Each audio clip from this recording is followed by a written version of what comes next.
ప్రపంచ వ్యాప్తంగా ఒక రీలు చాలా ఫేమస్ అయింది. నా స్టైల్ ప్రసన్న పక్కన బోల్డ్ అనే పేరు నేమ్ ఉంటుంది. దీని అర్థం ఏంటి? ఒక చెడ్డ మాట మాట్లాడడానికి ధైర్యం అవసరం లేదు, నీతి నిజాయితీగా బ్రతకడానికి ధైర్యం అవసరం. సో బోల్డ్ అంటే మా ధైర్యం. లోకం ఎంత కంపు ఉందంటేరా, పందు బురద ఉంటుంది చూడు, ప్రతి పదానికి 4 o'clock మాకు కాల్ వచ్చింది, మీ ఇంట్లో దొంగతనం అయిందని. దేవుడి కొరకు ఇంత వడబడితే దొంగతనం అవడం ఏంటి? అది కూడా నాకున్నదంతా పోవడం ఏంటి? ఒకలాంటి డిప్రెషన్ అనేది ఎంటర్ అవుతా ఉంది. ఎందుకు సూసైడ్ చేసుకోవాలనుకున్నారు? ఎంతమంది లవ్ ఫెయిల్యూర్ అయి చచ్చిపోతుంటారు. అంటే మీరు లవ్ ఫెయిల్యూరా? యా, 18 సంవత్సరాల వయసు. నేనేమో ప్రియురాలిని యేసే నా ప్రియుడు అనే సాంగ్ ఉంది. చాలా మంది చాలా తప్పుడుగా మాట్లాడటము. ఆ పాట ఎట్లా వస్తుందంటే అమ్మా, నేనేమో ప్రియురాలిని యేసే నా ప్రియుడు. పీడి సుందరరావు ఆస్తంతా ఆమెకే ఇచ్చాడేమో, ఆయన దేవుడట ఆస్తంతా ఆమెకే ఇచ్చాడేమో అన్న కామెంట్ మీ గురించి. సో మరి వీటికి మీరేమంటారు? ప్రత్యక్ష జ్ఞానం ఉండాలి. నీ మైండ్తో నువ్వు బైబిల్ అర్థం చేసుకోలేవు, ఇంపాసిబుల్. తాతకు ప్రత్యక్షత లేదు ఆ విషయంలో. ఎంత సంపాదించిందో, ఎక్కడ సంపాదిస్తుందో, అందుకనే డైరెక్ట్గా 70mm వేసేసింది మూవీని అని చెప్పేసి. లోకానికి పాపము దేవుడు తెలియదు, లోకానికి దేవుడు తెలియదు కనుక వాళ్ళ ఐడియాస్ అన్నీ ఎప్పుడు తొక్కలో ఐడియాస్ ఉంటాయి. చచ్చిపోతున్న నన్ను బ్రతికించినాడు కనుక నేను చెప్పొద్దా నా యేసుప్రభు నన్ను బ్రతికించాడని? అంతే, 100% ఆయన వాక్యం నన్ను బ్రతికించి.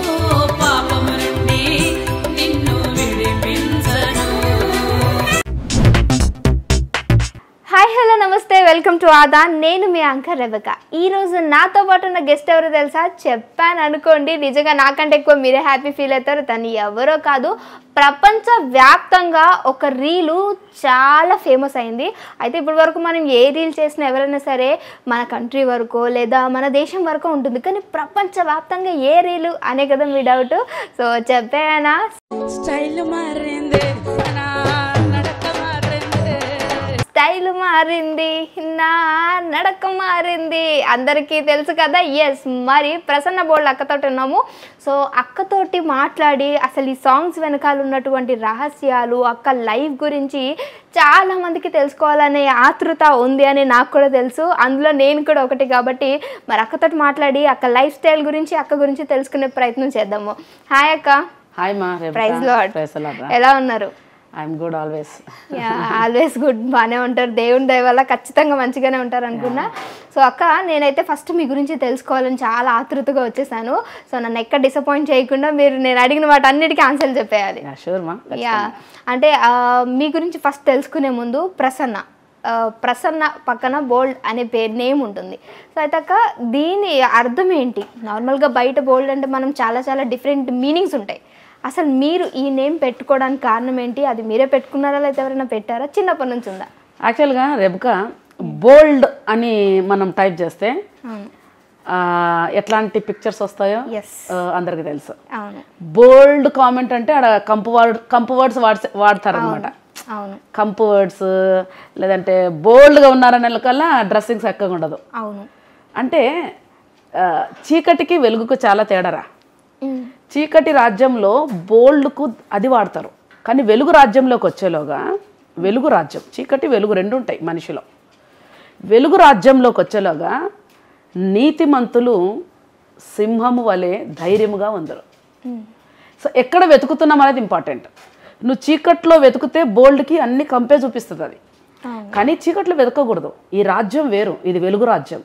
నువ్వు వెలుగు రాజ్యంలోకి వచ్చి నువ్వు బోల్డ్ అని కొట్టు, బోల్డ్ అని కొట్టగానే ఇమ్మీడియట్గా వస్తుంది నీతిమంతులు సింహము వలె ధైర్యముగా ఉందరు. అక్కడ బోల్డ్ అని వాడబడి ఉంటుంది. సో బోల్డ్ అంటే ధైర్యం. ధైర్యం దేనికి? ఒక చెడ్డ మాట మాట్లాడడానికి ధైర్యం అవసరం లేదు, నీతి నిజాయితీగా బ్రతకడానికి ధైర్యం అవసరం. సో బోల్డ్ అంటే మా ధైర్యం. సో నువ్వు అడిగావు బోల్డ్ అనే పేరు ఎట్లా వచ్చిందని ఆల్రెడీ చాలా చోట్ల చెప్పాను నేను. నేను ఒకసారి 21 days ఫాస్టింగ్ ఉన్నా మా చర్చి అందరు కలిసి. ఆ టైంలో ఫాస్టింగ్స్ అంతా అయిపోయింది. నెక్స్ట్ డే నేను బ్రేక్ చేయాలి. ఆ రోజు నైట్ మామూలుగా ప్రార్థన చేసుకొని నేను పడుకున్నా. ఎప్పుడు దేవుని నేనేం అడుగుతానంటే, ఇంకా మీరు ఎట్లా నన్ను వాడుకోగలుగుతారు, ఫ్యూచర్ ఏంటి నా ఫ్యూచర్, ఇంకా నీ పిలుపు ఏంటి, నువ్వు నన్ను ఎందుకు పుట్టించావు. ఇప్పుడు చూడండి, నువ్వు ఎలా నన్ను వాడుకుంటావు అనే పదం కూడా చీకటి రాజ్యంలో వెతకండి, వాడుకుంటావు అనకల్లా అదంతా కంపుకి వెళ్ళిపోతుంది. అంటే లోకం ఎంత కంపు ఉందంటేరా, పందు బురద ఉంటుంది చూడు, ప్రతి పదానికి బురదనే. ఇంకోటి చూడండి, ఇప్పట్లో నువ్వు మంచి చెప్తే తప్పు, నువ్వు ఎక్కడైనా చూసుకో, చెడుగా వెళ్ళేది చాలా హాయిగా ఉన్నట్లుంటుంది. సో ఇప్పుడు నేను నన్ను వాడుకో ప్రభువా అనే పదాన్ని కూడా గలీజ్గా కొంతమందిని ట్రోల్ చేశారు. సో నేనేమంటున్నానంటే, ఈ యొక్క ఇంటర్వ్యూ వినే వాళ్లకు వెలుగా చీకటియా అనే డివిజన్ వచ్చేస్తుందిరా. చీకటిలో ఉన్న వాళ్ళంతా కంపుకు తీసేసుకుంటారు, వెలుగులో ఉన్న వాళ్ళకు మాత్రమే నా మాటలు అర్థమవుతాయి. సో నా పిలుపు అంటే నన్ను ఎందుకు పుట్టించావు, పిలుపు అంటే నన్ను ఎందుకు పుట్టించావు, నేనేం చేయాలి, దాని కొరకు ప్రేయర్ చేసేటప్పుడు డీజేస్ దినకర్ అంకుల్ అని చాలా గొప్ప ప్రవక్త ఇండియాలోనే. ఆయన నా కళలో వచ్చింటే ఏదో ప్రత్యక్షమై భూములు అట్లా ఏం కాదు, నిద్రపోతే కళ వచ్చింది అంతే. ఆ కళలో డీజేస్ అంకుల్ వచ్చి అన్నారు, నీ పేరు నేను మార్చాలనుకుంటున్నా, నీ పేరు మార్చాలని దేవుడు నన్ను పంపాడు అని చెప్పాడు. చెప్పండి అంకుల్ అంటే, వాట్ ఈస్ యువర్ నేమ్ అని అన్నాడు. అన్నప్పుడు నా పేరు ప్రసన్న అంటే, వెంటనే ఇప్పటి నుండి నీ పేరు బోల్డ్ అని చెప్పారు. అది నాకు తెలుసమ్మా, నా పాప 1 year ఉందో, ఇంకా 1 year కూడా అవ్వలేదేమో, నాకు అంత గుర్తులేదు, కానీ 1 year బిలో ఉంది అప్పుడు. ఆ టైంలో పడ్డ కళ అది రీసెంట్గా, అంటే ఒక 5 years 7 years బ్యాక్ ఏమో, నాకు నా స్పిరిచువల్ ఫాదర్ హ్యారీ గోమ్స్ గారు అని పరిచయం అయినప్పుడు, నా స్పిరిచువల్ ఫాదర్గా ఆయన నన్ను తన ఆత్మీయ కూతురుగా యాక్సెప్ట్ చేసిన తర్వాత నేను పంచుకున్నా. అప్పుడు డాడీ ప్రేయర్ చేసి, దేవుడు చాలా మందికి పేర్లు మార్చారు బైబిల్లో. సో అప్పుడున్న దేవుడు ఇప్పుడు ఉన్నాడు. రెబెకా ఆయన ఏదో అప్పుడు కాలానికే వేరు, ఇప్పుడు కాలానికి వేరు అని ఉండదు. ఆయన ప్రభావం ఎప్పటికీ ఉంటుంది అంతే. సూర్యుడు ఉన్నాడు, అప్పటికి ఇప్పటికీ అట్లే ఉన్నాడు. అట్లాంటిది దాన్ని సృష్టించిన దేవుడు ఎట్లా ఉండాలి. సో బైబిల్ కాలంలో మార్చినట్లే నా జీవితంలో న్యాచురల్ కళలో నాకు పేరు బోల్డ్ అన్నప్పుడు డాడీ అన్నారు, దేవుడే అది మార్చాడు, నువ్వు బోల్డ్ అని పెట్టాలి. ఎందుకంటే బైబిల్ అందరిది పిలవాలరా.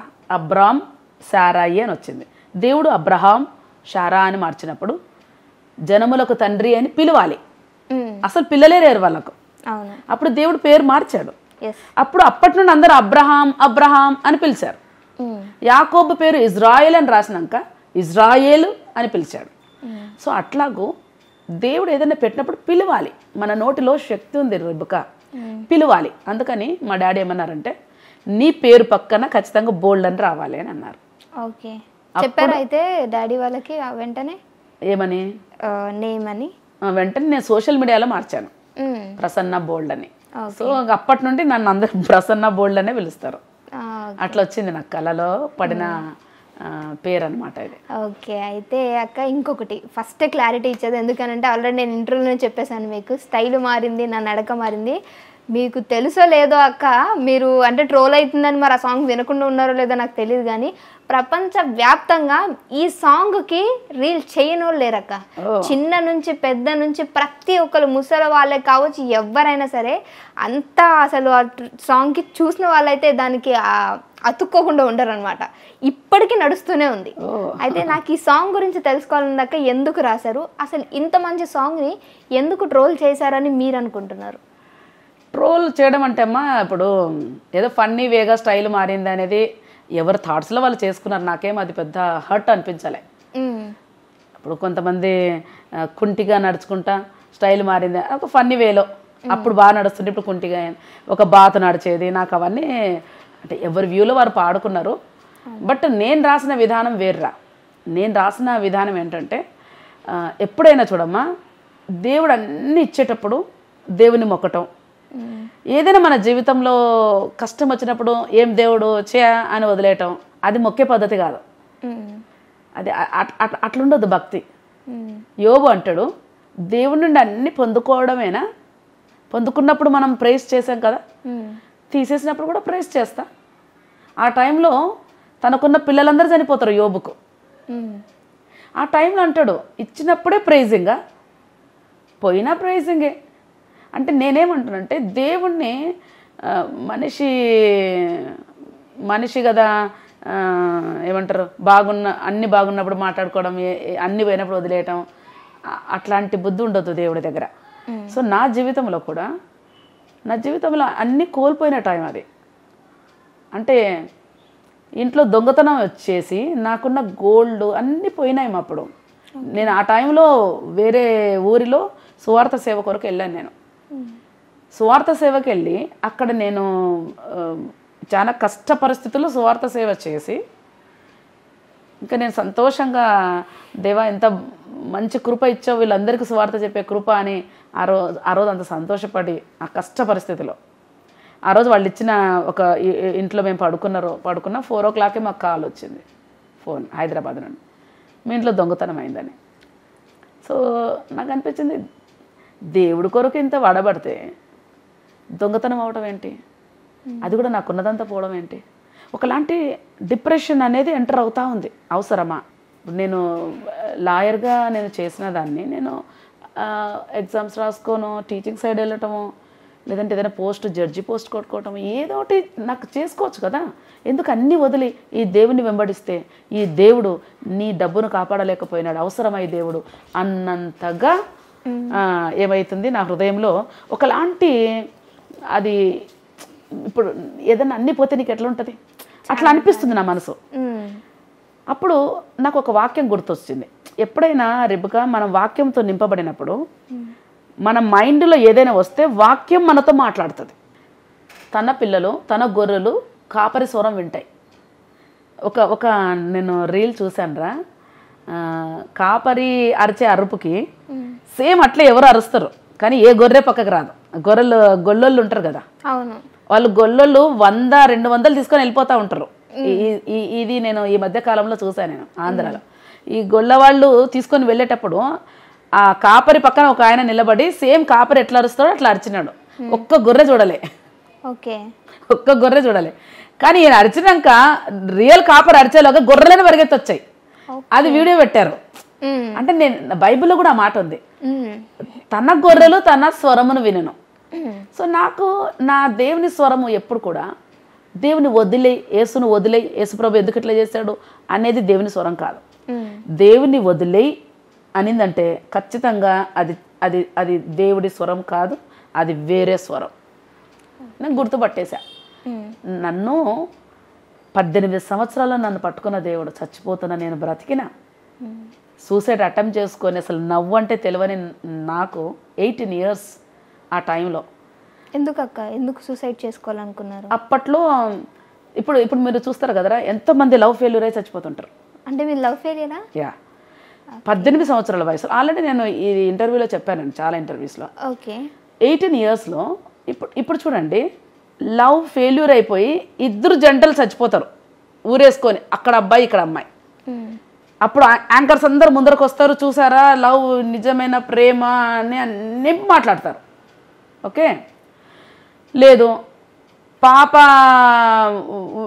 విషయం తాగి చచ్చిపోయిందంటే వాళ్ళు ఏడ్చేదంతా చూపిస్తారు, చూసారా లవ్ ఫెయిల్యూర్ అంటే. నేను అంటున్నా, చచ్చిపోతున్న నన్ను బ్రతికించినాడు కనుక నేను చెప్పొద్దా నా యేసుప్రభు నన్ను బ్రతికించాడని? 100% ఆయన వాక్యం నన్ను బ్రతికించింది. చచ్చిపోయిన వాళ్ళకే అంత ప్రాపగండ ఉంటే బ్రతికిన దానికి నేనెంత చెప్పాలి నా దేవుడి గురించి? నా దేవుడు నేను బ్రతికిన 18 yearsలో నవ్వు తెలియదు నాకు. అందుకే ఈ మధ్యకాలంలో ఒక పాట చాలా ట్రోల్ అవుతున్నది. నలిగిపోయిన నా బ్రతుకు నవ్వు ఎరుగని జీవితాన్ని నింపడానికి మా డాడీ ఖాళీ అయిపోయాడయ్యా, ఇక మొక్కకుండా ఉండగలనా, నిన్ను మొక్కకుండా ఉండగలనా. ఎందుకంటే నవ్వంటే తెలియదురా నాకు నిజంగా. ఎవరైనా నవ్వుతే అయ్యో ఎట్లా నవ్వుతారు, ఏదో రసాయన పదార్థం ఉంటుందంట అని మనం 9th క్లాస్లో అట్లా నేర్చుకున్నాం. అది నాకు అయిపోయిందేమో, అది ఉండదేమో, ఇంకా నేను నవ్వలేనేమో అనుకునేదాన్ని నేను. ఎందుకక్క నీ చైల్డ్హుడ్ డేస్ అన్నీ అంత బ్యాడ్గా ఉన్నాయా? ఇదేరా లవ్ ఫెయిల్యూర్ వల్ల మీరు అంతా డిప్రెషన్. ట్రూగా నువ్వు ప్రేమించిన వాళ్ళని అడగండి చెప్తారు. నిజమైన ప్రేమ ఫెయిల్ అయిందంటే ఖచ్చితంగా చచ్చిపోతారు వాళ్ళు. ఎందుకు ఫెయిల్ అయింది అక్క నీ లవ్? ఇక ఆయన ఇంకొక అమ్మాయిని ప్రేమించటం, అప్పుడే నాకు నిజంగా దేవుని ప్రేమ అర్థమైంది. ఇప్పుడు నన్ను ప్రేమించిన తర్వాత విదిన్ 1 monthలో ఇంకొక అమ్మాయిని ప్రేమించటం, ఆ తర్వాత ఇంకొక అమ్మాయిని ప్రేమించటం ఎట్లుంటుంది? సిన్సియర్గా ప్రేమించినప్పుడు టక్క టక్క అప్పుడు నాకు అర్థమైంది అసలు యాక్చువల్గా. అందుకే ఒక పాట రాశాను అప్పట్లో. ఈ లోక ప్రేమలన్నీ నన్ను విడచి తరలిపోయే, నా యేసు ప్రేమ ఒకటే నన్ను విడువక నిలచిపోయే, యేసయ్యా నువ్వే కావాలి, యేసు ప్రేమలో నేనుండిపోవాలి. అప్పుడు రాసుకున్నా. మీ వాయిస్ అక్క నిజంగా నార్మల్గా మ్యూజిక్ పెడితే మనకి పాట వినాలనిపిస్తుంది, మ్యూజిక్ ఉంటేనే. కానీ మీ పాట మ్యూజిక్ లేకపోయినా సరే అది పాట వినడానికి చాలా చెవులకి వినసొంపుగా ఉంది. ప్రైజ్ గాడ్, హల్లెలూయా. నిజంగా చాలా చాలా బాగుంది. అందుకని అప్పట్లో ఇంకో ఫస్ట్ సాంగ్ అసలు యాక్చువల్గా నాకు పాటలు రాయటం అవన్నీ తెలీదు. ఈ లవ్ ఫెయిల్యూర్ ఎప్పుడైతే అయ్యానో కవితలు రాసేదాన్ని. ఓకే, కవితలు ఎప్పుడు కవితలు రాసేదాన్ని. ఆ కవితలు కాస్త దేవుడి ప్రేమ వైపు నా హృదయం తిరిగినప్పుడు నా కొరకు ప్రాణం పెట్టాడా ఈ దేవుడు, ప్రాణం ఇచ్చేంతగా ప్రేమించాడా అంటే ఏం ప్రేమ ఈ దేవుడిది. అప్పుడు నా కాన్సన్ట్రేషన్ మొత్తం బైబిల్ పైకి వెళ్ళిపోయాయి. ఏం ప్రేమ ఇది, ఈ పొద్దు రేపు ఒకరిని ప్రేమించి క్యాన్సిల్ చేసుకొని ఇంకొకరిని ప్రేమించి, క్యాన్సిల్ చేసుకొని ఇంకొకరిని ప్రేమించి, అంత డూప్లికేట్ ప్రేమస్, ఒక్కటి కూడా నిజమైన ప్రేమలు లేవు, అన్ని డూప్లికేట్స్. ఇటువంటి సమయంలో నా కొరకు ప్రాణం ఇచ్చినటువంటి ఈ ప్రేమ ఏంటి, అట్లా తిరిగిందిరా నా హృదయం. అప్పుడు నేను రాసిన ఫస్ట్ పాట ఏంటంటే అమ్మా, ఈ లోక ప్రేమంతా నటనేనయ్యా,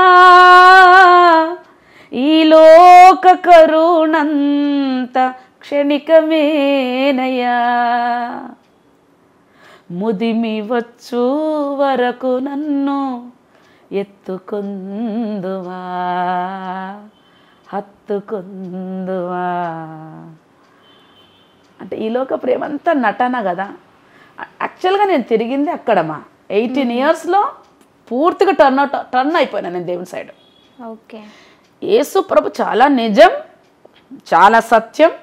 దీన్ని ఇంకా నేను ఏమంటారు, అది నేను రుచి చూసా, నేను టేస్ట్ చూసా, నేను ముట్టి చూసా అంటారు చూడండి, అట్లా నేను చూసా. అందులో గుండె చెదిరిన నిన్ను నేను బాగు చేస్తాను అనే మాట నా హృదయాన్ని తాకింది. అది ఎందుకరా, బైబిల్లో ఉన్న ప్రతి వర్డ్ సజీవం. అది అది బైబిల్ చింపితే చినిగిపోతుంది, నువ్వు పడేస్తే పడుతుంది, కానీ దానిలో ఉన్న సత్యాన్ని ఎవ్వడు కూడా కాదనలేడు, ఎవ్వరు కాదనలేదు. ఎందుకంటే ఆ వాక్యం నన్ను బ్రతికించింది. ఈరోజు నేను 18 yearsలో నమ్మిన నేను సడన్గా నాకు బంగారు పోయేలాగా అన్ని పోయేలాగా తూ ఈ దేవుడు అంటానా? అర్థం చేసుకో. నా 18 సంవత్సరాలు నవ్వు రాని టైం నుండి నన్ను కాపాడిన నా దేవుడు ఈరోజు గోల్డ్ పోయిందని, ఏదో బంగారు పోయిందని, ఏదన్నది ఇది లాస్ అయిందని చెప్పి నువ్వు వద్దు పో అని నేను ఎట్లా అనగలుగుతా? నా హృదయం ఏమంటుంది? వదిలేయి దేవుణ్ణి. నేను అన్నప్పుడు నో, నేను వదలా. నీ స్వరం నేను గుర్తుపట్టిన సాతానా, సిలువను చూసినప్పుడు నా విలువ తెలిసింది. సిలువను చూసినప్పుడు నీ విలువ ఉన్నదంతా పోయింది. ఎందుకంటే సిలువలో సాతాను చిలుక తొక్కినాడు యేసుప్రభు. పాపమునకు ప్రభుత్వం లేకుండా చేశాడు యేసుప్రభు. పాపపు యొక్క ముళ్ళు విరిచాడు యేసుప్రభు. సాతానుకున్న అధికారాన్ని మొత్తాన్ని లాగిపడేశాడు యేసుప్రభు. సిలువలో యేసుప్రభు సాతానును బహిర్గతంగా వేడుకగా కనపరిచాడు. అంటే దానికి ఏమీ లేదు, తుత్తు అని చూపించాడు. అది నేను రాశాను. సిలువను చూసినప్పుడు నా విలువ తెలిసింది, సిలువను చూసినప్పుడు నీ విలువ పోయింది. సిలువను చూసినప్పుడు నాకు ధైర్యం వచ్చింది, సిలువను చూసినప్పుడు నీకు వణుకుడు పుట్టింది, సిలువను చూసినప్పుడు నా స్వాస్థ్యం దొరికింది, సిలువను చూసినప్పుడు నీకు చిప్ప మిగిలింది. అప్పుడేమైందంటే నా స్టైల్ మారింది, నా నడక మారింది, నా మాట మారింది, నా రూటు మారింది. అరే బల్లె బల్లె బల్లె బల్లె అట్లా రాసా. ఓకే. సో అయితే మీరు బల్లె బల్లె అన్నప్పుడు కూడా నాకు ఒకటి గుర్తొచ్చింది. దీన్ని కూడా మరొకవేళ అన్ని హిందూ సాంగ్లో కావచ్చు, లేదంటే మూవీ సాంగ్స్లో, ఎక్కువగా మనం మూవీ సాంగ్స్లో వింటూ ఉంటాం. మరి ఈ మూవీ సాంగ్స్లో ఉన్నటువంటి ఆ థియరీని, ఆ లిరిక్స్ని మీరు పెట్టారు కదా అనేసి మిమ్మల్ని చాలామంది కామెంట్స్ చేశారు. దాన్ని దీనికి మీరేమంటారు అక్క? చూడరా, మనిషి ఎట్టుంటాడంటే అమ్మ, మనిషి నువ్వు పెద్దోడివి, నువ్వు మధ్యలోడివి, నువ్వు కిందోడివి, ఒక విభాగం చేసేసుకున్నారు మనుషుల్ని. మనుషుల్లోనే ఇప్పుడు ఎక్కడికన్నా వెళ్తే నువ్వెవరు నువ్వెవరు నువ్వెవరు నువ్వు ఆలోచించు. అందులోనే కేటగిరీస్ ఏర్పడిపోయినాయి.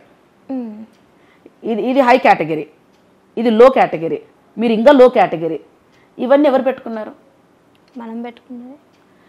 మనుషులకు పెట్టడం కాకుండా ఇప్పుడు మరలా ట్యూన్స్ కూడా పెట్టారు. ఇది సినిమా ట్యూన్ అంటారు, ఇదేమో ఏడుపు ట్యూన్ అంటారు, ఇది ఆ ట్యూన్ అంటారు, ఇది యూ ట్యూన్ అంటారు. దానికి కూడా అంత డిఫరెన్స్ పెడితే ఎట్లా? Tune is tune, music is music, అంతే.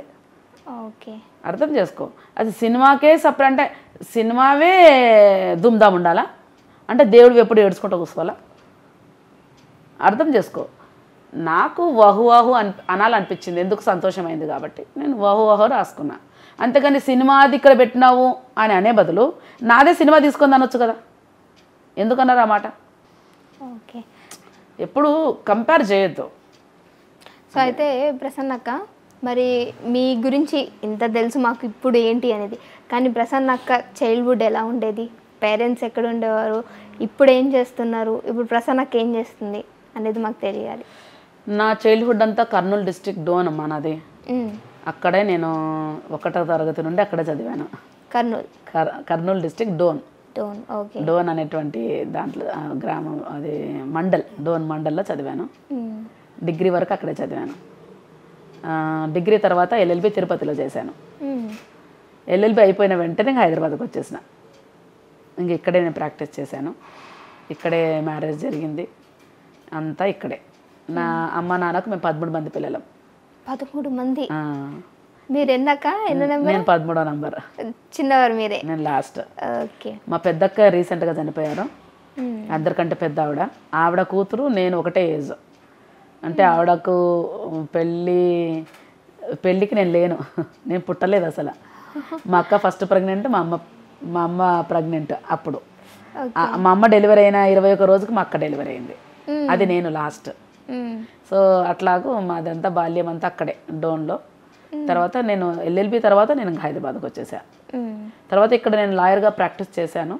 తర్వాత నాకు ఏంటంటే 18 సంవత్సరాల వయసు నుండి నాకు సేవ పట్ల చాలా ఆసక్తి ఉండేది. ఎందుకంటే చిన్నప్పటి నుంచి క్రిస్టియన్సా మీరు? నేను చిన్నప్పటి నుండి క్రైస్తవురాలని. కానీ ఎంతైనా ఒక అనుభవం వస్తే కానీ సత్యం ఏంటో తెలీదు. నేను ఏదో సాంప్రదాయబద్ధంగా ఉండేదాన్ని, కానీ ఎప్పుడైతే 18 ఇయర్స్లో నేను ఈ లవ్ ఫెయిల్యూర్ అనేటువంటి ఒక గాయం గుండా వెళ్ళానో అప్పుడు ట్రూగా నేను దేవుడు నన్ను బ్రతికించిన దేవుని నేను అప్పుడు కనుగొన్నా. అప్పుడు నాకు డానీ అని ఒక అన్న ఉండేవారు. నిజంగా నా జీవితంలో కొంతమంది నేను మర్చిపోలేను. ఇప్పుడు మండపేటలో సేవ చేస్తున్నారు, డానియల్ పాల్ అని. ఆయన ఎంతగా నాతో పాటుమా నా కాలేజీలో ఎవరెవరు లవ్ ఫెయిల్యూర్స్ అయింటారో అందరు తీసుకుపోయేదాన్ని నేను అక్కడికి. మేమందరము ఆయన దగ్గరనే, ఆయన గంటలు మా బాధలన్నీ మేము సోది ఎంత చెప్తా అది వినేవాడు.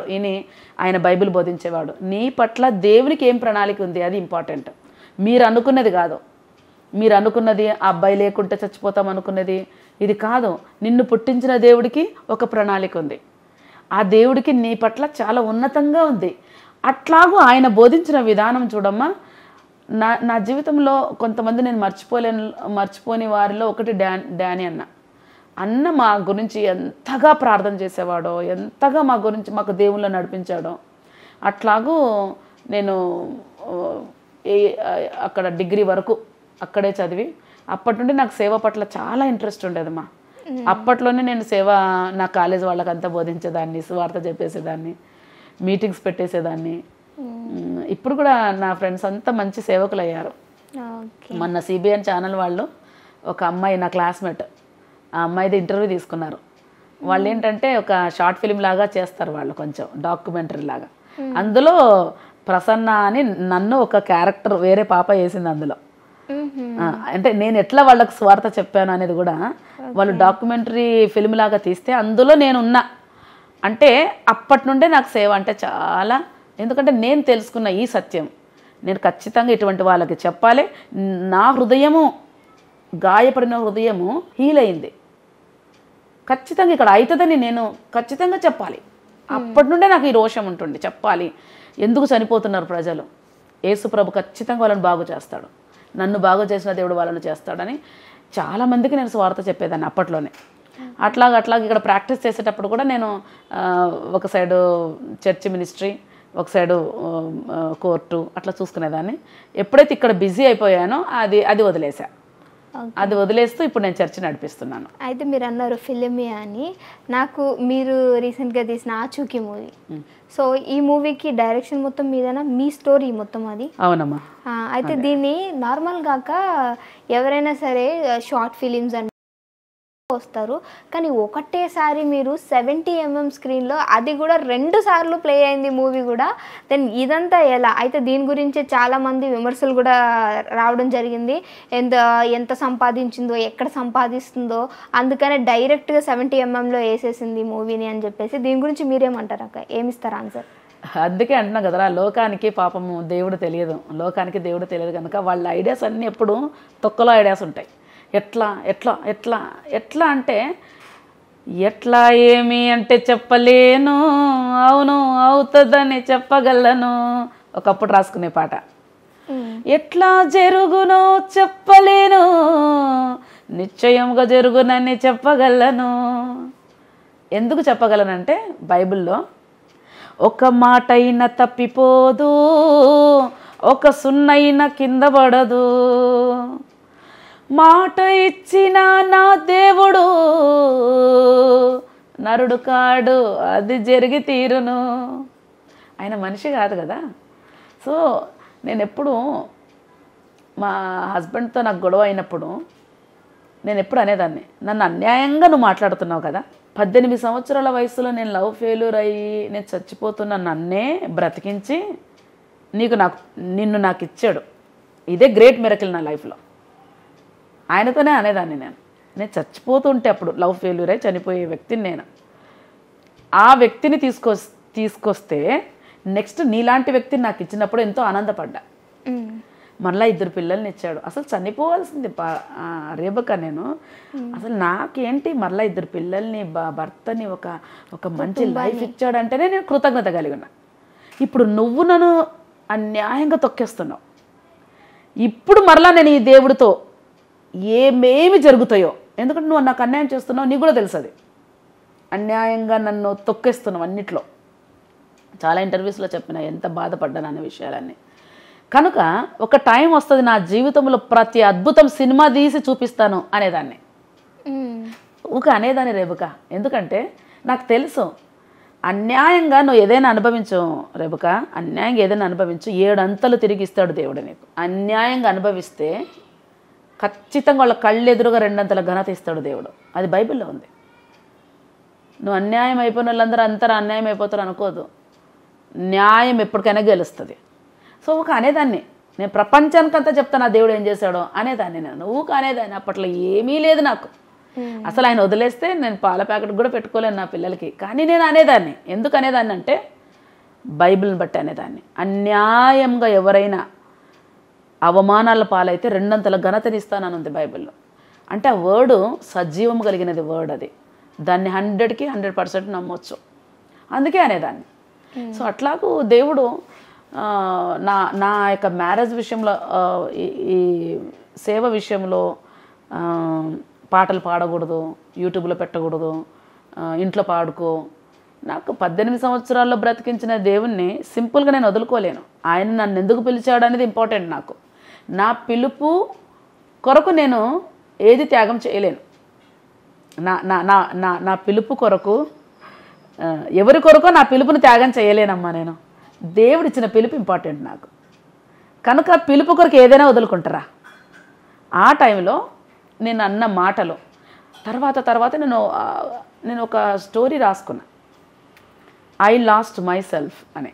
అంటే ఇప్పుడు నువ్వు సెల్ ఫోన్ పోగొట్టుకుంటావు, నువ్వు వెతకవా? కానీ నా లైఫ్ ఎట్లుంటుందంటే రెబకా, నన్ను నేను కోల్పోయినా రెబకా నా లైఫ్లో. అంటే అంతగా నలిగిపోయా నేను లైఫ్లో. చిన్న పిల్లల్ని పెట్టుకొని వారికి ఎట్లా చూసుకోవాలో తెలియదు. ఒంటరి మేబీ ఇప్పుడు 7 years బ్యాక్ అనుకుంటామా, 7 years 8 years. బాబుకు 1 year ఉండే అప్పుడు, పాపకు 5 years ఉండే. సిటీలోనే ఉన్నారు అప్పుడు? ఇక్కడే ఉన్నాం, సిటీలోనే ఉన్నాం. ఆ టైంలో నేను జాబ్ చేయట్లేదు కూడా, అప్పుడు వదిలేసి నేను మినిస్ట్రీలో ఉన్నాను సడన్గా. సో ఆ టైంలో ఐ లాస్ట్ మై సెల్ఫ్ అని ఒక కవిత రాశా. నేను ఉదయాన్నే లేసేలోగా నేను ఉండను, అప్పుడు నేను వెతుక్కుంటా వెళ్తా. నేను ఎక్కడున్నా నా ఫ్రెండ్స్ దగ్గర ఉంటానా, నా బంధువుల దగ్గర ఉంటానా, లేదంటే పాస్టర్స్ దగ్గర ఉంటానా. అట్లా వెతుక్కుంటూ వెళ్ళినప్పుడు నువ్వు లేవు అంటే ఎవరి దృష్టిలో నేను లేనంటే ఎవరికి నా గురించి ఆలోచించాల్సిన అవసరత లేనంతగా పడిపోయా. అట్లాంటి లైఫ్ అంటే నేనంటూ ఒకదాన్ని భూమి మీద ఉన్నానని ఎవరికి కనబడతలేను. నా బాధ ఎవరికి కనబడతలేదు, నా కష్టం ఎవరికి కనబడతలేదు. సో నేనేదో ఒక వస్తువును కోల్పోలే, నన్ను నేను కోల్పోయినా. అప్పుడు ఇంగ్లీష్లో రాశాను నేను, ఐ లాస్ట్ మై సెల్ఫ్ అని చెప్పి ఒక కవిత రాశాను. నన్ను నేను కనుగోడానికి పరిగెత్తుతూ వెళ్తున్నప్పుడు ఒక ఆయన వచ్చాడు. ఆయన వస్తుంటే ఆయనకు సెంటు స్మెల్ వస్తూ ఉంది. నాకు ఆ సెంటు పేరు ప్రేమ. ఆ ప్రేమ అనే సెంటు కొట్టుకొని వచ్చిన వ్యక్తిని చూసినప్పుడు ఆయన చేతుల్లో గాయాలు ఉన్నాయి. అప్పుడు ఆయన అన్నాడు, నువ్వు నాకు దొరికేవని. నేను అడిగాను, ఎక్కడ దొరికాను నీకు అంటే, నిన్ను అందరు అవమానం చేసి, నిన్ను కొట్టి, నీ మీద నిందలు వేసి, నీకు పొగురని, నువ్వు ఫేమస్ అవ్వాలని, ఇదే డైలాగ్ ఉంటుండే, నువ్వు ఫేమస్ అవ్వాలని. కొంచెం పాటలు పాడితే నువ్వు ఫేమస్ అవ్వాలని పాడతావా? ఇట్లా దానికి నేను ఎదిరించేదాన్ని. ఎందుకంటే అది కాదు, నేను కానిది ఏదైనా అంటే నేను ఓడ్చుకోను, ఖచ్చితంగా ఎదిరిస్తాను నేను. ఎందుకంటే బైబిల్లో ఒక మాట ఉంది, సాతానుని ఎదిరించుడే అని ఉంది. అప్పుడు నేను సైలెంట్ ఉన్నాను అనుకో, నేను ఒప్పుకుంటున్నట్టు దాన్ని. సో ఎందుకు ఒప్పుకోవాలి? నేను కాదది, అందుకని ఎదిరించేదాన్ని. నేను కాదని ఎదిరించేదాన్ని. అట్లాంటి టైంలో నిన్ను కొట్టి, నిన్ను నిందలేసి, నువ్వు పడేసినప్పుడు నువ్వు మూర్చబోయి ఉన్నావమ్మా. మూర్చబోయి ఉన్నప్పుడు అప్పుడు నేను నిన్ను తీసుకొని వచ్చి నీకు గాయాలు కడిగి నిన్ను ఒక భద్రమైన ప్లేస్లో పెట్టాను అంటే, అప్పుడు నేను అడుగుతాను, ఎక్కడ పెట్టారు మీరంటే ఆయన తన హృదయం ఓపెన్ చేసి ఇక్కడ ఉన్నావు అని చెప్తాడు. అది నా కవిత. ఓకే. ఈ కవితను కొన్ని ఏళ్ళ తర్వాత ఒకసారి డైరెక్టర్ TTR వచ్చారు నా దగ్గరికి. తను ఏదో సినిమా తీసి చూపించడానికి వచ్చాడు నా దగ్గరికి. ఆ రోజు అన్నాను, బాబు నీ డైరెక్షన్ చాలా బాగుంది, నేను ఒక కవిత రాశాను, దాన్ని ఫిల్మ్ లాగా తీయాలి అని చెప్పి ఆ కవిత అంతా చెప్పినాక నా స్టోరీ అంతా చెప్పా. వెంటనే అబ్బాయి స్క్రీన్ ప్లే టోటల్గా అబ్బాయి దాన్ని ఒక కథలాగా తీసుకురావటం, నా స్టోరీని అందులో ఇన్వాల్వ్ చేస్తూ నేను క్రీస్తులు ఎట్లా దొరికానని చెప్పటం. నిజంగా TTRకి హ్యాట్స్ ఆఫ్ చెప్పొచ్చు. ఎందుకంటే నేను ఒక కాన్సెప్ట్, ఒక లైన్ చెప్పాను, నా స్టోరీలు చెప్పాను, వాటిని అందులో ఇరికించి ఒక సినిమాలాగా తీసింది TTR. కానీ అందులో ఉన్నదంతా నా ఓన్ స్టోరీని నేను తీయగలిగా. ఇంకోటి ఏంటమ్మా, సడన్గా అంత పెద్ద రేంజ్లో ప్రసాద్ ల్యాబ్స్లో రావటం అనేది నిజంగా దేవుని కృపరా. ఎందుకంటే ఇది దేవుడు స్టార్ట్ చేసినది. దేవుడు చేసే రేంజ్ వేరుంటుంది. ఎవరినైనా ఏమైనా ఎప్పుడైనా చేయగలుగుతాడు ఆయన. ఇందులో చెప్పాలంటే రూత్ అని ఒక సిస్టర్ గారు, ఆ సిస్టర్ గారికి దేవుడు ఎప్పటి నుంచో నన్ను ఫాలో అవుతున్నారు. ఆమె నా స్పాన్సర్, ఇప్పుడు నా సినిమాకు ప్రొడ్యూసర్.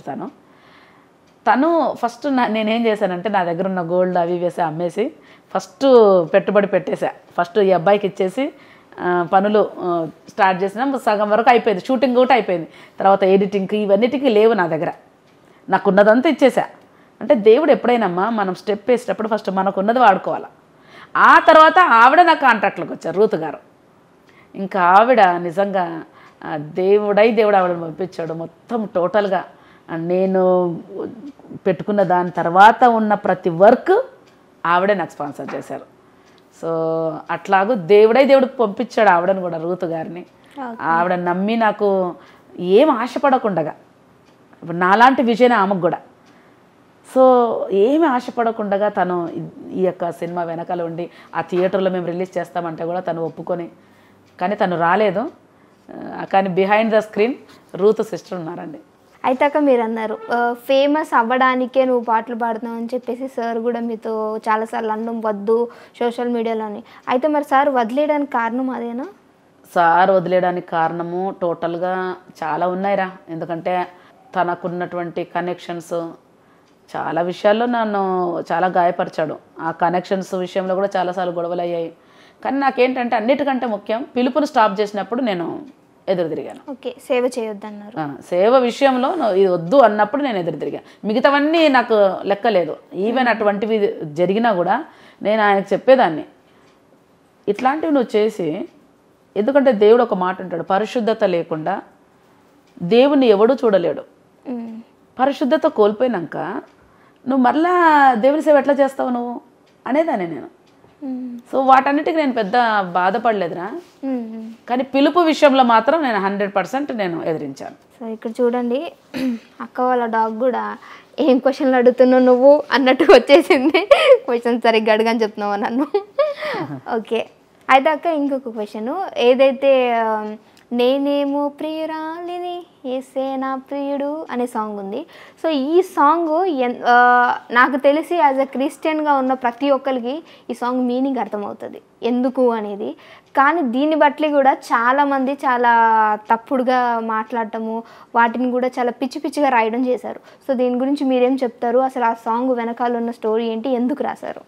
అది ఆ పాట ఎట్లా వస్తుందంటే అమ్మా, నేనేమో ప్రియురాలిని ఏసే నా ప్రియుడు.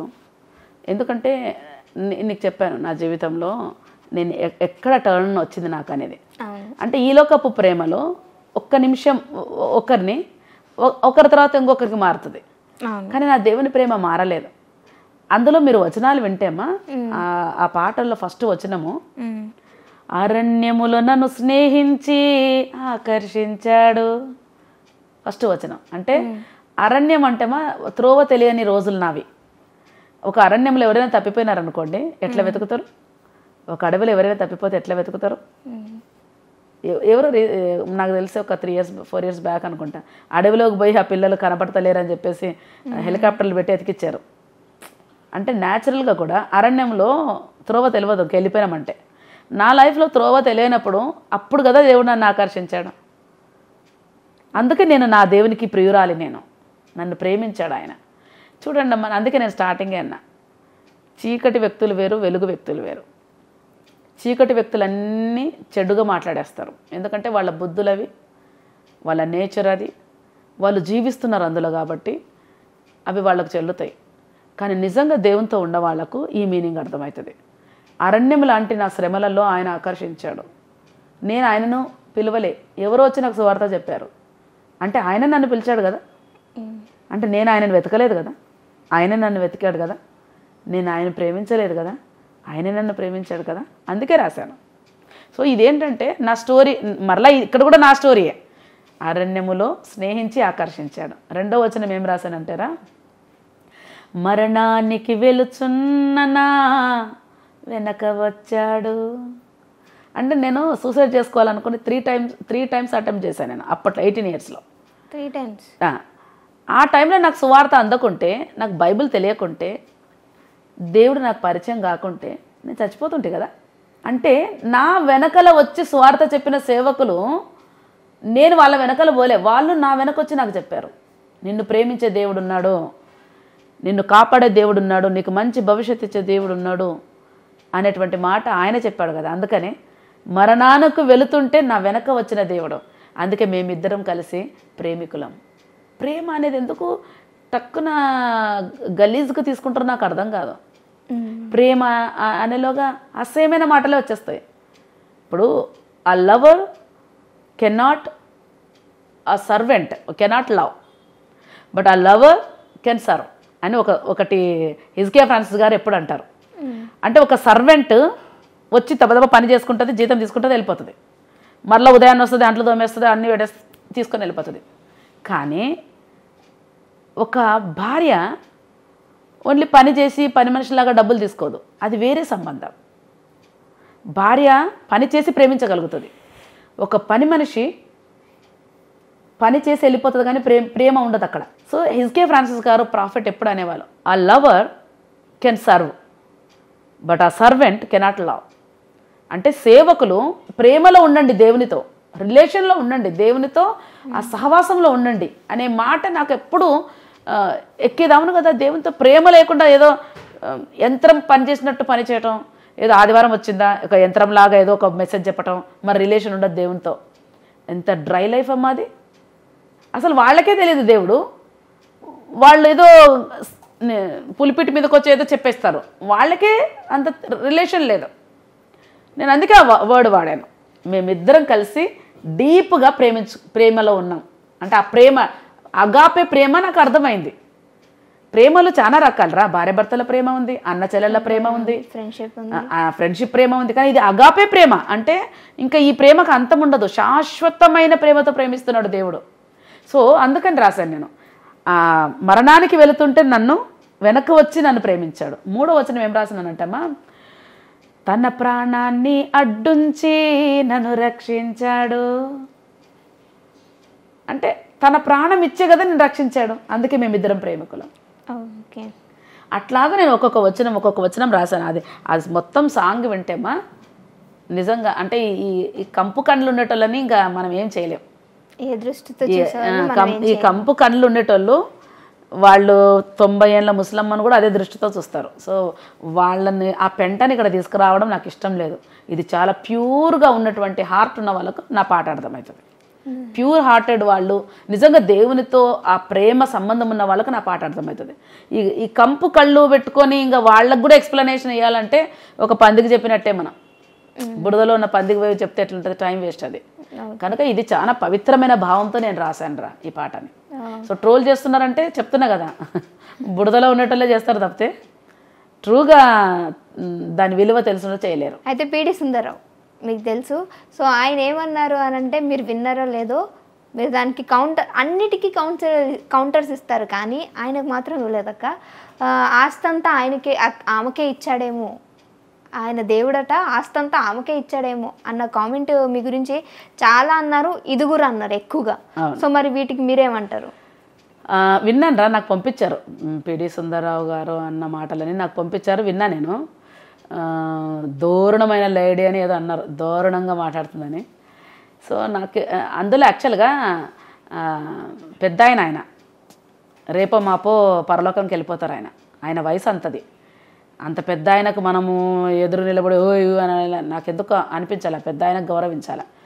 నాకు aged person, so why should we give counters and all. But నేను చెప్పేది ఏంటంటే అమ్మా, బైబిల్లో ఒక స్టోరీ ఉందిరా, రెబెకా తప్పిపోయిన కుమారుడు అనే స్టోరీ ఉంది, నీకు తెలుసా? అది తెలుసక్క. అందులో వాడు ఫస్ట్ తమ్ముడు వెళ్ళిపోయి వ్యభిచారులతో తిరుగుతాడు, తాగుతాడు, దుర్వ్యాపారం చేస్తాడు, చివరికి పందుల పొట్టు తినడానికి వెళ్తాడు. అప్పుడు వాడికి ఏమనిపిస్తుంది అంటే, మా నాన్న దగ్గర కూలివాండ్లకు మంచి అన్నం దొరుకుతుంది, కూలివాండ్లకు నేను మా నాన్న దగ్గరికి వెళ్ళి, నాన్న నేను కొడుకు అనిపించుకోవడానికి నేను యోగ్యుడను కాను, నేను నీ కూలివాన్లలో ఒక కూలివానిగా ఉంటాను, అన్నం ఒక్కటి తింటాను అంటే, వాళ్ళ డాడీ ఆ మాటలు మాట్లాడుతుండగా మెడ మీద వెళ్ళి ముద్దు పెట్టుకుంటాడు. ఎందుకు? బ్లడ్ రిలేషన్ అది. పెట్టుకొని చనిపోయిన నా కుమారుడు తిరిగి లేచాడు అని అంటాడు. అక్కడ ఒక మాట ఉంటుంది, మంచి దావత్ చేస్తూ ఉంటాడు, ఎందుకంటే కొడుకు చాలా ఏళ్ళకి వస్తే ఎంత ఆనందంగా ఉంటుంది. దావత్ చేసేటప్పుడు పెద్ద కుమారుడు లోపలికి రాడు. పెద్ద కుమారుడు ఇన్నేళ్ళు తండ్రిని సర్వ్ చేస్తూనే ఉంటాడు, తండ్రి దగ్గర ఉంటాడు, తండ్రితోనే ఉంటాడు. కానీ ఏమంటాడంటే, ఇన్నేళ్ళు నేను నీతో ఉన్నా, ఒక్క మేకపిల్లని నాకు ఇవ్వలేదు అంటాడు. ఒక్క మేకపిల్లని నాకు ఇవ్వలేదు. కానీ అప్పుడు అక్కడ ఒక మాట ఉంటుంది, తండ్రి ఏమంటాడంటే, నాకున్నదంతా నీదే కదా అంటాడు. ఒకటి రెబెకా, ప్రత్యక్ష జ్ఞానం ఉండాలి. నీ మైండ్తో నువ్వు బైబిల్ అర్థం చేసుకోలేవు, ఇంపాసిబుల్. అందుకే రాసా, తనకున్నదంతా నా పేరుకు రాసి ఇచ్చాడు. తండ్రికి 2 రకాల కుమారులు ఉన్నారమ్మా. ఒకటి పెద్ద కుమారుడు ఉన్నాడు, 2 తప్పిపోయిన కుమారుడు ఉన్నాడు. ఈ తప్పిపోయిన కుమారుడికి వచ్చిన ప్రత్యక్షత పెద్ద కుమారునికి రాలేదు అక్కడ. సో నేనేం అనలేను, ఇప్పుడు తాతకు ప్రత్యక్షత లేదు ఆ విషయంలో. అర్థం చేసుకో. నాకు వచ్చింది ఆ ప్రత్యక్షత, అయ్యో ఆయనదంతా నాదే అనే ప్రత్యక్షత. తాత ఏమంటున్నాడు, నీకే ఇచ్చినట్టు, నువ్వు పెళ్లి చేసుకున్నట్టు. ఇప్పుడు పరమగీతంలో లేదా, ప్రియురాలా అంటాడు, నా ప్రియుడు ధవళవర్ణుడు రత్నవర్ణుడు అంటాడు. ఈ ప్రియుడు ప్రియురాలు ఈ మధ్య కాలంలో అమ్మ ఓఫీర్ గారు కూడా చెప్పారు ఈ విషయంలో, చాలా అద్భుతంగా వర్ణించారు. మీరు ఆ వీడియో చూసింటే మీకు అర్థమవుతుండే. అంటే నా భావాన్ని, ఈ ప్రియుడు ప్రియురాలు అనేటువంటి భావాన్ని చాలా అద్భుతంగా చెప్పారు. నేను ఈ మధ్యకాలంలో చూశాను. అంటే ఆ భావం ఎట్లాంటిది అనేది. సో ఇది ప్రత్యక్ష జ్ఞానం అంతే. సో పెద్ద ఆయన మరి ఎందుకు ఆ మాట అన్నారో నాకు తెలీదు. సో దీన్ని పొడిగించాలని మీరు అనుకోలేదు? I don't want to give counter అని. పెద్ద ఆయన, ఇంకోటి ఆయన త్వరలో పరలోకానికి వెళ్ళే వయసు ఆయనది, మనం అనవసరంగా ఎందుకు అన్నట్టు సైలెంట్ అయిపోయింది. ఓకే, అయితే అక్క మీరు అన్నారు కాబట్టి ఇప్పుడు ఇంకో క్వశ్చన్ అడుగుతున్నాం మిమ్మల్ని. సో ఎందుకు కౌంటర్ ఇవ్వడం అన్నట్టు వదిలేశారు. కానీ మీకు ఎవరైనా బ్యాడ్ కామెంట్స్ పెట్టినా, ఇంకేమన్నా మీ దగ్గరికి వచ్చినా, మీరు మాత్రం వాళ్ళని కామెంట్ పెట్టి వదిలేయరు, ఖచ్చితంగా వీడియో రికార్డ్ చేస్తారు. వాళ్ళ గురించి వాళ్ళు ఏమన్నారు దానికి కౌంటర్ ఖచ్చితంగా ఇస్తారు కదా. మరి ఇలా చేసినప్పుడు డీఫేమ్ అయిపోతాము, అలా మీకేమీ అనిపించలేదాక? నాకేమనిపించదు సమాజంలో అంటే అలా హైపర్ గా మీరు మాట్లాడేసి. నాకు ఎందుకరా, నేను నాలాగా ఉండడం ఇష్టం. ఓకే, యాక్టింగ్ చేసిన అనుకో నేను మర్చిపోతా, ఏం యాక్ట్ చేసిన అనుకో మర్చిపోతా. ఒరిజినల్గా ఉన్నాం అనుకో మనకు మతిమరుపుతో పనే ఉండదు. యాక్టింగ్ లైఫ్ నాకు ఇష్టం ఉండదు. నేను అట్లే తిడతా, ఇప్పుడు మీరు చూసారు ఇట్లే ఉంటా. ఇప్పుడు కూడా ఎవరైనా ఏమనంటే ఇప్పుడే తిడతా. సో నాకు డీఫేమ్ అనేదమ్మా మనం తెచ్చుకునేది కాదురా. అది ఎవరి దగ్గర యాక్టింగ్ చేసినామనుకో, ఇప్పుడు ఒక కథ ఉంది చూడు, ఒక కాకి పావురం వేషం వేసుకుందంట, తెల్లగా సున్నం కొట్టుకుంది. సో పావురంలాగే నడవడం ప్రారంభించిందంట. కొన్ని రోజులకు పావురాలన్నీ సూపర్, ఏమే అసలు ఎంత మన పావురమే అనుకుంది. వర్షం వచ్చింది ఒకరోజు, ఆ సున్నం పెయింట్ పోయింది. అప్పుడు కాకైనా అర్థమైంది ఈ పెయింటింగ్ లైఫ్ ఇష్టం ఉండదు నాకు. నేను అట్లే తిడతా, నాకు కోపం వచ్చింది అనుకో తిడతా, కానీ రికార్డ్స్ ఉండవు నా లోపట. అనేస్తా ఇది తప్పు. ఇప్పుడు ఒక ఆయన ఏదేదో అనేసినాడు నన్ను, వాళ్ళకి ఇంటికి రావాలా, ఇంటికి వచ్చి మీరు చూడాలా. ఇప్పుడు నేను మీ స్టూడియోకి రావచ్చు ఇవ్వడానికి, నేను రాను. ఎందుకంటే మీరు రావాలి, మీరు చూడాలి. ప్రసన్నక్కే ఏంటి, మీరు వచ్చి చూడాలి, చూసినప్పుడు మీకు అర్థమవుతుంది. ఓకే, ప్రసన్నక్కే ఏంటి ఎట్లా ఉంది అనేది. అందుకే నేను చాలామంది అడిగాను, నేను స్టూడియోస్కి వెళ్ళాను. నేను if they want my interview let them come, వచ్చి చూడండి నన్ను. అప్పుడు మీరు అడిగే విధానం కూడా. ఒకసారి రీసెంట్గా మా డైరెక్టర్ తీసుకెళ్ళాడు ఒక ఛానల్కి. ఆ ఛానల్ వాళ్ళు కెమెరా స్టార్ట్ చేసి నాకు సామాన్యంగా నేను వెళ్ళాను, ఇంతవరకు ఎవరికి ఇవ్వలేదు. మీకే ఫస్ట్ టైం బయట ఛానల్స్ వాళ్ళకి ఇవ్వటం. ఓకే, ఫస్ట్ టైం మీకు ఇవ్వటం. ఆ ఛానల్కి వెళ్ళినప్పుడు వాళ్ళు అడిగే క్వశ్చన్ అంత తింగిరిగా ఉంది. ఆ తింగిరి క్వశ్చన్లో నాకు ఇష్టం ఉండదు అసలు. నువ్వు ఇట్లా అని ప్రజలు అనుకుంటున్నారు, అట్లానే ఆ తొక్కలో ఆయన అనుకుంటున్నాడు, ఈ తొక్కలో ఆయన అనుకుంటున్నాడు, ఆ పక్కింటోడు అనుకుంటున్నాడు, ఎదురింటోడు అనుకుంటున్నాడు, ఎవడు అనుకున్న దానికి అంతా నేను నీకు ఎందుకు చెప్పాలా జవాబు అనుకునేటోడు రమ్మను, అప్పుడు వాడికి జవాబు చెప్తా. నాకు ఇష్టం ఉండదు అట్లా. ప్రజల పక్షాన్ని అడుగుతున్నామని ఇక్కడ అన్ని తిక్క క్వశ్చన్లు వేస్తారు. ఈ పొద్దు రేపు మీడియా ఏముంది, ఇద్దరిని కూర్చోబెడతారా, వాళ్ళు అనుకుంటున్నారా అనే వాళ్ళకి వీడు ఆనందం అంతాడు, వాళ్ళు అనుకుంటున్నారంటే వీడు ఆనందం అంతాడు. మొత్తం గొడవలు పెట్టేసి యాంకర్ ఇట్లా కూర్చొని చూస్తుంటాడు. నాకంటే నేనేమంటానంటే వాళ్ళు అనుకుంటున్నారు వీళ్ళు అనుకుంటున్నారా అనేది నువ్వు అడగకు, నువ్వేమనుకుంటున్నావు. ఓకే, సో మేమేమనుకునేది మాకు ముఖ్యం కాదు అన్నప్పుడు రాకండి అంతే. నేను ఎవరో అనుకున్న దానికి నేను ఇంకా పెద్ద బాధ్యతాపరాలుగా నేను చెప్పాల్సిన అవసరం ఏముంది. మస్తు అనుకుంటారా, ఇప్పుడు నిన్ను మస్తు మంది అనుకుంటారు, అందరికి జవాబులు చెప్తావా? చెప్పము. ఎవరి పాయింట్ ఆఫ్ వ్యూలో వాళ్ళు ఆలోచిస్తారు. అందరు దూరి లోపలికి వెళ్ళి నేను అది కాదు అని చెప్పుకోవాల్సిన అవసరం లేదు. సో అందుకనే ఆ ఛానల్లో వాళ్ళు అడిగిన ఫస్ట్ క్వశ్చన్కే నేను లేచి వచ్చేసా. ఓకే, అందుకే ఇప్పటివరకు ఏ ఛానల్లో ఇంటర్వ్యూ లేదు. వాళ్ళు అన్నారు అట్లా లేచిపోతారండి మీరు, అట్లా కాదండి, నేను ఇవ్వరమ్మా ఇట్లాంటివి. అసలు మా డైరెక్టర్ తీసుకొచ్చాడు ఆ సినిమా ప్రమోషన్స్ అంట. నాకు సినిమా ప్రమోషన్స్ కూడా, నాకు పెద్ద ప్రమోషన్స్ దేవుడు చేయాలమ్మా మనకు.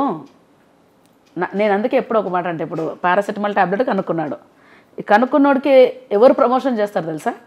జ్వరం బాగైనోడు ప్రమోషన్ చేస్తాడు. దానికి మరలా సపరేట్ ప్రమోషన్స్ అవసరం లే. జ్వరం వచ్చింది నీకు, పారాసెటమాల్ వేసుకున్నావు తగ్గింది, ఇంకోటికి జ్వరం వస్తే నువ్వు చెప్తావు నేను వేసుకుంటే బాగైందని. ఆడికి బాగైతే ఇంకొకటి చెప్తాడు. అంతేగాని దీనికి సపరేట్గా ఖచ్చితంగా 1,00,000 మంది తినాల్సిందే నా టాబ్లెట్లు అంటే ఎట్లుంటుంది? అట్లా నాకు ఇంతమంది చూడాలి నా సినిమాని, ఇంతమంది ఉండాలి, లీస్ట్ ఇంట్రెస్ట్ అమ్మా. బాధలో ఉన్న వాళ్లకు దేవుడు అందిస్తాడు నా సినిమాని. దేవుడు వర్క్ చేస్తున్నాడు తెలుసా. మనిషే ఇంత వర్క్ చేస్తే దేవుడు చేయడా? Behind the screen God is working.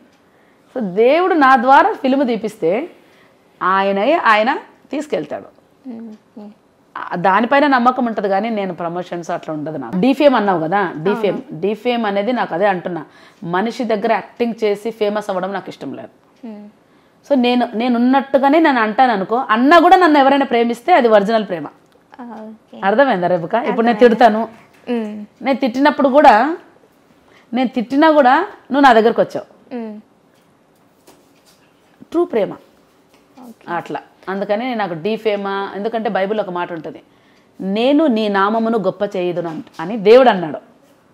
దేవుడి దగ్గర అంత యాక్సెస్ ఉంటే మనిషి ఎంత, నాకు మనిషి ఎంతరా? అందుకే నేను ఒక పాట ఏం రాశానంటే, గద్దింపైన ఘనతేదైనా నీ నుండే రావాలి, మనుషుల మెప్పు మొదటికే ముప్పు నువ్వే ఘనపరచాలి, నీ సాక్షిగా బ్రతకాలి, నీ బిడ్డగా ఎదగాలి, నీవే నన్ను ఆనందపరచాలి అట్లా రాసుకున్నా. సో నాకు మనుషుల మెప్పు కొరకు బతకడము దానంత దరిద్రమైన లైఫ్ ఇంకోటి ఉండదురా. ఓకే, అయితే ఇంకో క్వశ్చన్ అన్న కదా అక్క, మీ హస్బెండ్ సార్ వదిలేసి వెళ్ళిపోయారు అన్నారు, తర్వాత మళ్ళీ ఇంటర్వ్యూలో చెప్పారు వచ్చారు అని కూడా చెప్పారు, కానీ ఇప్పుడు మళ్ళీ వెళ్ళిపోయారు అన్నారు, ఎందుకు? నన్ను వదిలేసిన తర్వాత 5 yearsకి వచ్చారమ్మా ఆయన. ఆ 5 years నేను పడిన బాధలు మామూలు కాదు. 5 సంవత్సరాలు బాబుకు 1 year ఉంది అప్పుడు. ఎంత చిన్న పిల్లగాడప్పుడు. అసలు ఎట్లా నేను దేవుడి కృపను, పిల్లగాడిని అయితే బచ్పన్ అని ఒక స్కూల్ ఉంటుండే, ఆయమ్మ దగ్గర స్కూల్ తెరవకముందే వదిలేసి వెళ్ళిపోతే నేను పనికి, నేను అడ్వకేట్గా మళ్ళా వెళ్ళిపోయాను అప్పట్లో. అది చేసుకొని మళ్ళీ మీటింగ్స్ చూసుకొని ఆఫీస్ వర్క్ చూసుకొని ఇంటికి వచ్చేలోగా 11 రాత్రి. అంటే అప్పుడు బాబుని మళ్ళీ ఆయమ్మనే ఇంటికి తీసుకెళ్ళేది. వాళ్ళ ఇంటి దగ్గర పడుకోబెట్టుకుంటే 11 గంటలకు వెళ్ళి వాడిని లేపుకొని చున్నీతో ఇట్లా కట్టుకునేదాన్ని, బండికి నిద్రపోతుండేవాడు, చున్నీతో గట్టిగా కట్టుకొని 11 గంటల రాత్రి మరలా నా బిడ్డని ఒక ట్యూషన్లో పడుకోబెట్టేదాన్ని. ట్యూషన్లో టీచర్ని లేపి మళ్ళీ నా కూతుర్ని తీసుకొని ఇద్దరిని తీసుకొని ఇంటికి వెళ్ళాలి. ఆ టైంలో చాలా దుఃఖం వచ్చేది నాకు. అసలు రఫ్ అండ్ టఫ్ లైఫ్ అది. అసలు దుఃఖం వచ్చినప్పుడు దేవుడు ఒక స్వరం వినిపించాడు. ఏమన్నాడంటే, విలియం కేరీ మన దేశానికి వచ్చి చెప్పులు కొడుతూ అందరూ ఆయనను అసహించుకుంటూ, ఆ టైంలో కొడుకు చనిపోతే శవాన్ని పూడ్చడానికి కూడా ఎవరు రాలేదు. ఆ శవాన్ని చూసి వాళ్ళ భార్యకు పిచ్చి అయిపోయింది.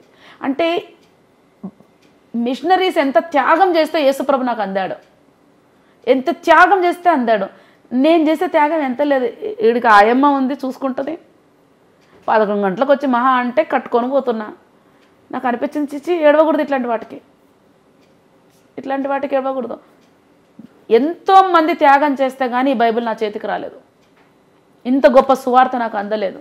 కనుక ఇట్లా పిచ్చి దానిలోకి అడగకూడదు, నా పిలుపు ఇంపార్టెంట్ అనేది ఒక కాన్సన్ట్రేషన్ పెట్టుకున్నాను. ఇంకా అట్లాగా 5 yearsకి తను ఇంకోటి తెలుసా రెబుక, ఆయన రాకముందు, నన్ను కలవకముందు యాక్చువల్గా డైవర్స్కి అప్లై చేశాడు ఆయన.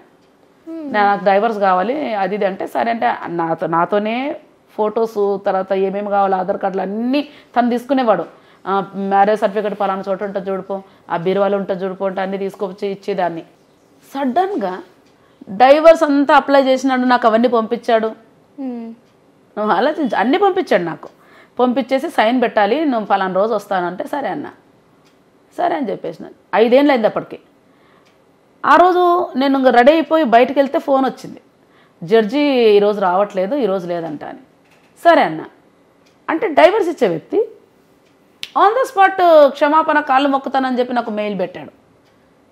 కాళ్ళు మొక్కుతాను నీకు, నా కన్నీళ్ళతో కాళ్ళు కడుగుతాను అది ఇది అని సడన్ మార్పు. అసలు ముందు వరకు డైవర్స్ అప్లై చేసి నాతో సైన్ పెట్టించుకోవాలని చెప్పి మొత్తం చేసిన ఒక వ్యక్తి వితిన్ 1 monthలో లేదు నాకు నువ్వు కావాలి అని లెటర్ రాస్తే ఆ లెటర్ నేను ఫేస్బుక్లో కూడా పెట్టాను, మీకు దొరుకుతుంది అది ఇప్పుడు కూడా. అది పెట్టిన తర్వాత దేవుడు ఏమన్నాడు, క్షమించమన్నాడు అని చెప్పి మరీ చేర్చుకున్నా. యాక్చువల్గా తను వచ్చిన తర్వాత తెలిసింది ఏంటంటే ఆల్రెడీ ఇంకొక వ్యక్తితో ఇల్లీగల్ సంబంధాల్లో ఉంటే వాళ్ళు నడిపించేటువంటి చర్చి వాళ్ళు తిడితే